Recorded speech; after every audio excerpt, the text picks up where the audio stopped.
ఉపాధి హామీ పథకాన్ని ప్రవేశపెట్టిందే కాంగ్రెస్ పార్టీ. ఉపాధి హామీ పథకాన్ని నిర్వీర్యం చేస్తున్న కేంద్ర ప్రభుత్వ కూలీ రేటు 300 నుంచి 400 పెంచేందుకు కృషి. జగిత్యాల జిల్లా సారంగపూర్ మండలం లక్ష్మీదేవిపల్లిలో ఉపాధి హామీ కూలీలతో నిజామాబాద్ కాంగ్రెస్ పార్టీ ఎంపీ అభ్యర్థి తాటిపర్తి జీవన్ రెడ్డి సమావేశం నిర్వహించారు. ఎంపీగా తనను గెలిపించాలని కోరారు. కూలీలకు ఉపాధికి మార్గం వేసింది కాంగ్రెస్ పార్టీ. కూలీలకు రోజువారీ వేతనం పెంచుతాం, ప్రతి కుటుంబానికి 100 రోజులకు మించి పని కల్పించేందుకు కృషి చేస్తామన్నారు. వేసవి కాలంలో ఉపాధి హామీ కూలీల బోనస్ పెంచుతామన్నారు. నిరుపేద కూలీలకు పని కల్పించాలని సంకల్పంతో ప్రారంభించిన ఉపాధి హామీ పథకానికి ఏటా నిధుల కేటాయింపు తగ్గిస్తూ మోడీ ప్రభుత్వం నిర్వీర్యం చేస్తుందని విమర్శించారు. రాష్ట్రంలో మహిళల సాధికారత కోసం కాంగ్రెస్ పార్టీ కృషి చేస్తోందని, రాబోయే ఖరీఫ్ నాటికి రుణమాఫీ చేస్తామని, అన్ని వర్గాల సమస్యలపై పార్లమెంటులో గళమెత్తి పరిష్కరించేందుకు కృషి చేస్తామన్నారు. ఎవరు ప్రవేశపెట్టి ఇప్పుడు నాకు తెలిసి చెప్తున్నవ్వా 2005-6 ప్రవేశపెట్టిందమ్మా. 2005-6 అంటే మనకి ఇప్పుడు లెక్క ప్రకారం చూస్తే 20 ఏళ్ళు అవుతుందమ్మా. 20 ఏళ్ళ కంటే ముందు ఈ పని లేదు. ఈ పనికి హామీ పథకం అమలు తలపెట్టి అమలు చేయబడబట్టి 20 సంవత్సరాలు గడుస్తుందమ్మా. 20 సంవత్సరాల క్రితం ఈ కార్యక్రమం లేదు.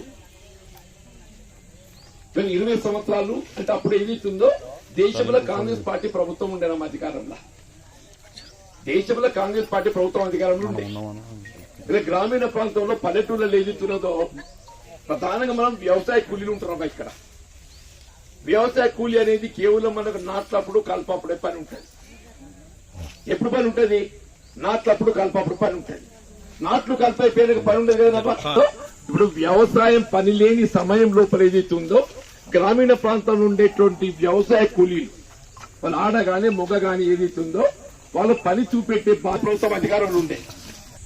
కానీ మొత్తం దేశంలో కాదు తల్లి, ప్రపంచంలో కూడా చెప్పంటారు. నేను ఏ ప్రభుత్వమే కానీ వాళ్ళు అమలు చేసి తల్లిపెడుతున్న కార్యక్రమాలలో గొప్ప కార్యక్రమం అంటే ఈ పనికి హామీ పథకం అని చెప్పంటున్నాను. మిత్రుడు ఏం మాట్లాడుతున్నాడని తెలియాలయ్యా. ఇప్పుడు ఆయన శాసనసభ్యుడిగా ఉండి 6 ఏదైతుందో ఇవాళ 4 అమలైనవి, ఒకటి ప్రాసెస్లో ఉన్నాయి. ఇప్పుడు ఇచ్చిన 6 గ్యారంటీలలో ఏదైతుందో ఉచిత రవాణా సౌకర్యం ఒక గ్యారంటీ. నేను మిత్రుడు అడుగుతున్నా సంజయ్ బాబు గారిని, ఇలా ఆర్టీసీలో ఉచిత రవాణా సౌకర్యం అమలవుతుంది అయితే లేదు. నెంబర్ 2, వీళ్ళ 200 యూనిట్ల వరకు ఉచిత విద్యుత్ సరఫరా అమలవుతుందా లేదా అని చెప్పి అంటున్నా. 500 రూపాయల వరకు ఏదైతుందో మరి గ్యాస్ సిలిండర్ అందింపజేసి 500 రూపాయల కంటే అదనంగా చెల్లించేది తిరిగి ఇచ్చే విధంగా కార్యక్రమం అమలవుతుందా లేదా. 3 రాజీవ్ ఆరోగ్యశ్రీ 10 లక్షల రూపాయల వరకు ఏదైతుందో ఉచిత వైద్య సౌకర్యం కల్పించే కార్యక్రమం అమలవుతుందా లేదని చెప్పి అంటున్నా. ఇలా గృహ నిర్మాణ కార్యక్రమం చెప్పి అంటున్నా. దశాబ్ద కాలం ఏదైతుందో గృహ నిర్మాణ కార్యక్రమం మీరు నిర్వీర్యం చేస్తే ఇవాళ ప్రతి నియోజకవర్గంలో 3500 ఇళ్లు నిర్మాణం చేపట్టబడి విధంగా ఏదైతుందో కార్యక్రమం వీళ్ళు ఆరంభింపజేయడం జరిగింది. రైతాంగ సమయం రుణమాఫీ చెప్పంటున్నా. మీరు 5 సంవత్సరాలు తీసుకున్నారా? మీరు 5 సంవత్సరాలు తీసుకున్నారు. వీళ్ళ కాంగ్రెస్ పార్టీ 5 మాసాల్లో అమలు చేస్తామని చెప్పంటున్నారు. 5 మాసాల్లో అని చెప్పంటున్నారు. By August 15th deadline ముఖ్యమంత్రి గారు స్పష్టంగా పేర్కొన్నారు. బై August 15th ఏదైతే మీరు రుణమాఫీ అమలు చేయబోతున్నామని చెప్పని. ఇలా వరి ధాన్యంపై ప్రోత్సాహం 500 రూపాయలు క్వింటల్ అని చెప్పి అంటున్నా. బై August 15th మేము అమలు చేయబోతున్నామని చెప్పి అంటున్నాం. అట్లాగే మీరు అమలు చేస్తున్నట్టు రైతు బంద్ ఏదైతుందో దానికి అదనంగా ఇంక 2500 పంట కాలాన్ని కల్పించి సంవత్సరానికి 15,000 కల్పింపజేయబడే విధంగా అమలు చేయబోతున్నాం. రేపు వచ్చే ఖరీఫ్ పంటలు ఉండని చెప్పి అంటున్నాం. ఇలా కళ్యాణ లక్ష్మి ఏదైతుందో ఇవాళ మీరు 1,16,000 రూపాయలకు అదనంగా తులం బంగారం జోడికి ఇస్తామని చెప్పి అన్నాం.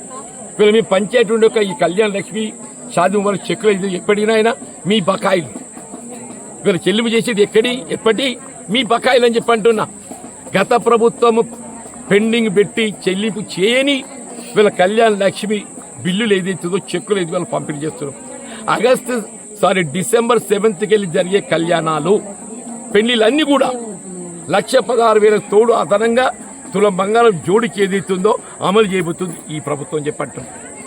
వీళ్ళ మిత్రులు సంజయ్ బాబు గారు ఏదైతుందో తెలిసి బాధ్యతతో మాట్లాడాలి. వీళ్ళ ఒక ప్రజాప్రతినిధి అనేవారు విమర్శ చేయవచ్చు, తప్పులేదు దాంట్లో. కానీ బాధ్యత రాహిత్యంగా మాట్లాడడం సమంజసం కాదు.